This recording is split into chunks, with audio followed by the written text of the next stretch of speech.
everybody. Today we're going to do a bow build. What this is more of a budget bow build. I got all this stuff that I'm going to put on here, the accessories, off of Facebook, just off of the Buy Here, Trade Here pages. This is a Hoyt charger. Picked it up really cheap, 200 bucks, and it came with the green strings and everything else. So I took the grip off because I don't like the wood grip, it's too wide. So I've already took that off and put a little bit of tape on that. So I've already done that. It's a 70-pound bow. I have it backed out because I'm having to press. We'll get to that later. But I found a Trophy Taker Smackdown Pro. It's an older, it's one of the first models of this, but it was only 40 bucks. These are great rest and it's a cheap buy. Then I have a Trophy, this is a Trophy Ridge 4-pin Joker, I believe. Just a simple basic sight. It was 20 bucks on sale at Walmart at the end of season, so picked that up really cheap. Then I got a little bit of suppression I'm going to put on here, like some cat whiskers and this little riser dampener from Bojacks, which I had extra laying around. And I'm also just going to use my 10-inch bee stinger with the quick disconnect and my Tacticam mount. That way I can also go hunting with this bow after I get through building it, just to show you can get into bow hunting for as expensive or as little as you want to. So far I have a total of $260 wrapped up into what at its time was an awesome bow from Hoyt. So we're going to get right into it.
Alright, well this is the Hoyt charger.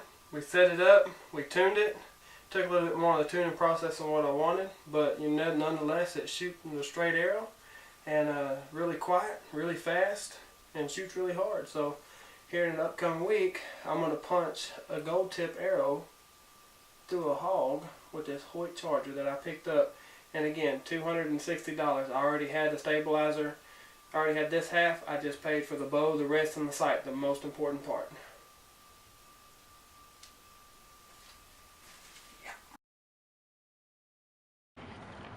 What's happening, everybody? Alright, so I got the Hoyt charger built, sighted in, broadhead tuned. Now it's time to come out here and shoot a pig or a song dog. That's right. I'm going to bring my little mouth call I got for coyotes later this evening. If I'm not seeing any pigs, I'm going to make me a stand on them. I'm not going to call very long. There are a lot of coyotes on this place. So I'm going to see if I can't draw one out and see if I can't shoot it. So that'll be a pretty good time tonight. The pigs have been at the feeder that I'm going to go sit by and stalk. Really, I'm spotting and stalking. I'm going to stalk a couple feeders. They were there the last 2 nights, and the first one that I'm going to come up on, the hogs were there. The hogs have been there. There's hog sign. They're rubbing the trees with all this rain, and they also have cleaned up all the corn. So it just lets me know hogs are in the area. So I'm going to see if I can't spot and stalk some pigs tonight. Catch you on the flip side. Alright, well I've made it to the feeder I want to be at. I'm about 20 yards from it on the other side of the fence next to a really big tree. The trail camera picture showing these hogs coming from straight in front of me, so hopefully I got enough brush and camouflage on and whatnot to cover me. So it's about a 20-yard shot. So we should be in the money if they show up tonight.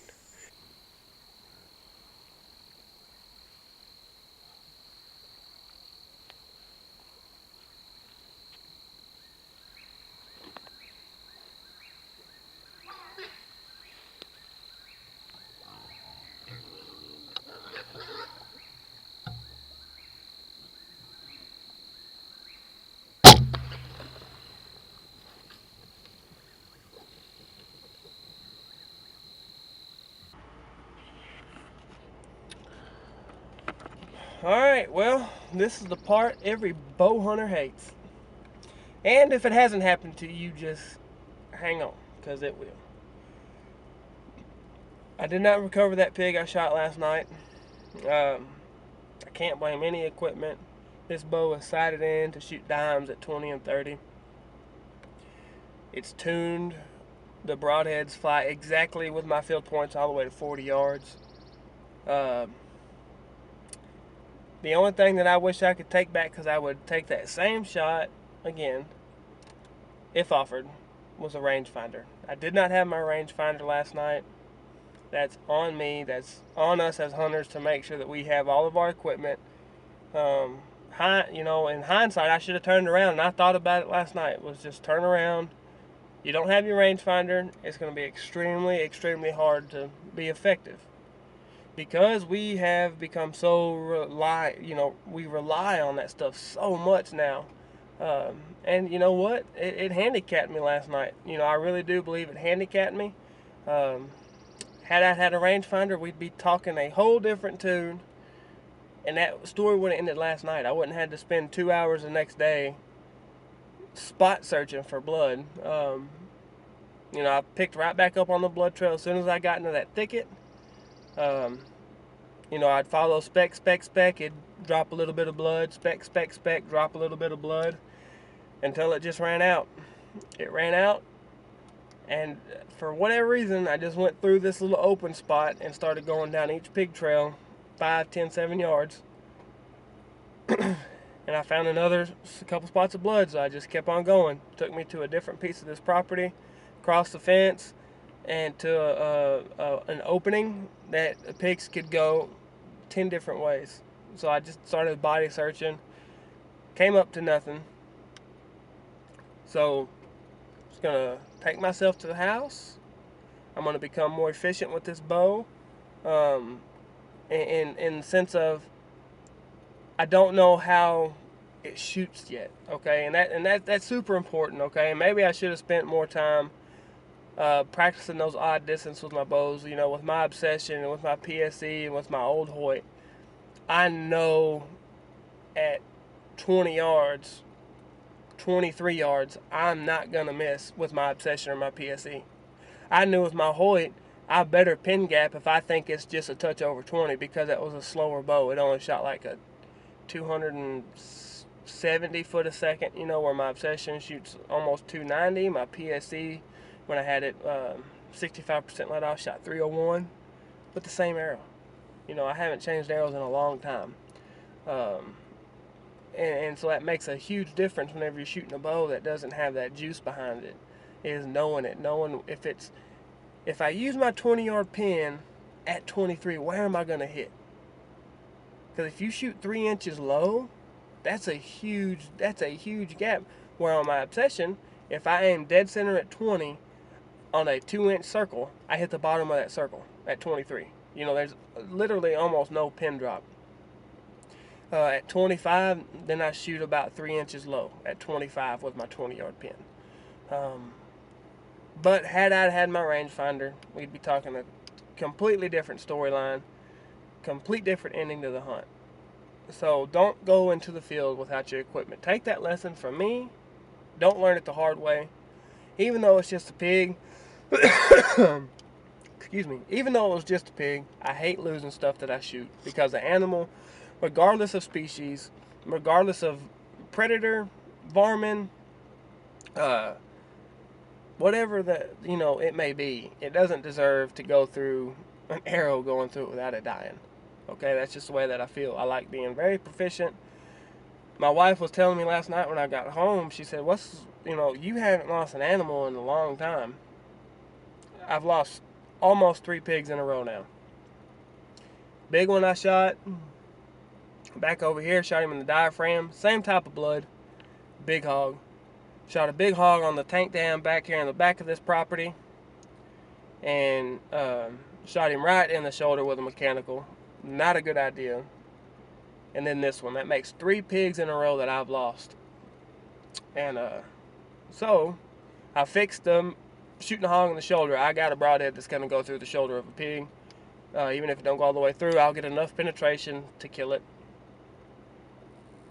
You know, but you just have to be more proficient. You have to be self-aware of situations, whether it be elevation, whether you're hunting at night, you need to know your distance, whatever the case may be. Be proficient with your equipment so you don't have to go through stuff like this, because I promise you, bow hunt long enough and it's going to happen. Bow hunt long enough, it's going to happen.